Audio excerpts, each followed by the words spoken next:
Been a slow news week, huh? You guys been working a little bit. All right, go ahead, fire away. Well, to speak to the TJ trade, obviously a big part of your offense, not there. Just one, how that maybe changes things a little bit, and then two, just maybe the confidence you have in Brock and James to step up and contribute a little bit more. Yeah, I would start by saying on a personal level, it hits close to home because I've been here 3.5 years now, and he's probably the one player I've gotten closest with. Just being able to coach him, hands-on with him, spend the most time with him over the course of the last few years. So, yeah, it hits home a little bit because you get close with these guys. But I do wish him the best. He's going to a great situation. We'll miss him. There's no question. In terms of him as a player, it's an opportunity for other guys to step up. And just like you said, Brock and James will take advantage of that. We have a couple other tight ends that will get opportunities as well, and we're hoping to see the same production from that unit that we've been seeing. Curious about just how these conversations happen in real time. Obviously, Brad said the trade kind of came together rather quickly. Does Dan or Brad kind of talk to you before trade? Just maybe asking if we did something like this, how do you envision the offense operating going forward? Are you consulted in any way? They are the masterminds, and I'm really just a pawn in the game, so to say. But I was aware of a possibility. Yeah. How about the personal side of it? I mean, you just talked about, right? You as close with TJ as anyone. I mean, Aaron was talking about that a little bit with Aubrey, right? That was super close. That's why Aubrey came here. How do you, just as coaches, sort of put aside the personal feelings that are involved with football to stay focused on the bigger picture, I guess? Yeah, I mean, every year you end up moving away from some guys that you've developed strong relationships with. That's the nature of the business, whether they retire or choose to sign with another team. This one hurts a little bit more than most just because it's so sudden. It's like ripping off that Band-Aid, so the initial shock factor is part of it. But yeah, I mean, the good news is TJ and I will always be friends. We'll be I'll still watch his tape and love to watch him and see what he does as a player, except for one more game this year, obviously. But yeah, it hits close to home. You got DeAndre back in the mix this week. I'm curious about tendencies. He ran a lot of routes. Maybe some of those runs were avoiding inside lanes as the shoulder still bother him. And then Jamal saw more eight-man boxes than he's seen all year in terms of percentages. So how do you, as a coordinator, kind of adjust and make sure you're not tipping your hand just based on the personnel? Yeah, that's a challenge. And the good news so far this year was Swifty hadn't played a ton. There were a couple 2.5 games or so that were out on him, and we didn't feel like we had developed many tendencies. But now that we're back, we're getting them back, could see how they would come up just a little bit. So it's something we're aware of, and we're looking to use that to our advantage in several ways. Jared talked yesterday about the lack of second half momentum and to deal with a lot of self-inflicted wounds.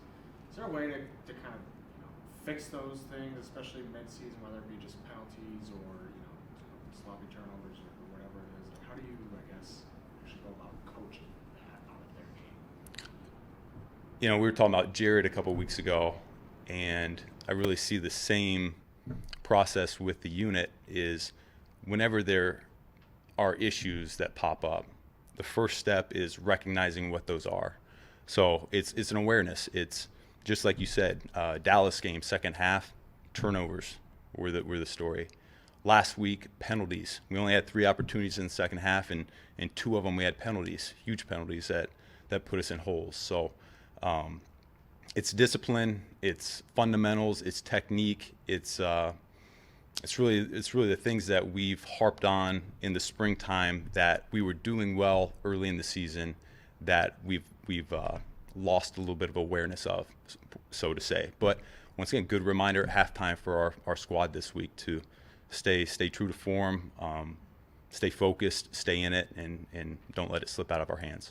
You guys haven't scored in the second half, the last three straight games it is. Can you just explain a little bit of what, I mean, I think sometimes we talk about halftime adjustments, and I know there's not really much time, like what goes on there, how much adjustment is really made at halftime versus on the fly in the game, and is there anything that's sort of been holding you guys back the last 3 weeks? Yeah, I would, like I said, it was turnovers, penalties. To me, it's more us as opposed to a defense doing things that we aren't countering well enough. I just say last week in particular, they were playing a little bit more vanilla brand of football than what they've put on tape so far this year. That's probably due to their personnel more than anything else. So we had a good feel how the rest of the game was going to be played with how we started and what they were doing. It just came down to execution, which we didn't do a good enough job of. Is halftime adjustment, is that a misnomer? I mean, is there really much that goes on at halftime? No, there are certainly adjustments that happen at halftime, and we get together as a coaching staff right away, and for the first 5-7 minutes we're meeting, and then we get together with our guys and kind of tell them the plan of attack going forward. What's happened in the first half? What do we need to continue to do, and what do we need to do better? Reviewing the fourth down call at the end of the game, it's easy to understand why Jared targeted Josh the way he did. When you look back at the play call itself, though, how do you evaluate that? Do you still like the call, or would you want to do something different going forward? Did it work? It did not. It did not. And typically, as a play caller, there's the ones you want back, particularly in the critical situations that it's like, shoot, I wish I'd have called something different. With that particular one, we had going into the game, that play call really was 3 calls. And they gave us a pressure look. We checked to our pressure answer for that play, and they bailed out of it. So when that happens, yeah, our options are a little bit limited, and Jared and Josh were trying to make a play. It was a one-on-one opportunity, and we came up short. So absolutely, in hindsight, a different play would have been better. Is that something where there are those pressure looks they bail out on? I mean, is there something to build in with, I guess, checks within guys to adjust when they bail, I guess, beyond the quarterback? Yeah. And now we're talking like layers on layers because like I said, the play we got to wasn't even part of the initial play call. The quarterback got to it thinking, blah. So it was it's a good call by them. They did a nice job on defense and clearly a pivotal moment of the game. Wasn't good enough.